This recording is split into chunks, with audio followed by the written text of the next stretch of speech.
2 ராஜாக்களின் புஸ்தகம் 6ஆம் அதிகாரம் அப்படி சொல்லிட்டு பாருங்க 17ஆம் வசனம் பாருங்க. அப்பொழுது எலிசா விண்ணப்பம் பண்ணி, கர்த்தாவே இவன் பார்க்கும்படி இவன் கண்களை திறந்தருளும் என்றான்.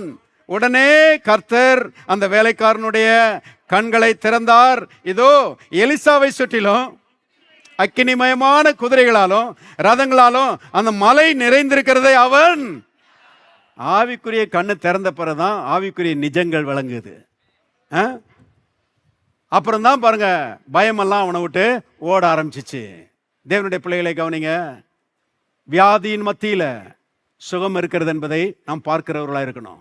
தேவைகள் மத்தியில ஏராளம் பணங்களை கர்த்தர் கொண்டு வருகிறார் என்பதை நாம பார்க்கணும், அதையே பேசணும்.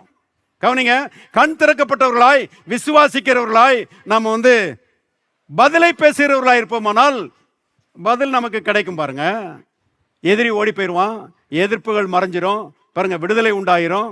கவனிங்க, இந்த வேலைக்காரனுக்கு கண்ணு திறந்த பிறகுதான் தெரியுது, எலிசாவுக்கு ஏற்கனவே கண்கள் திறந்திருக்கிறது.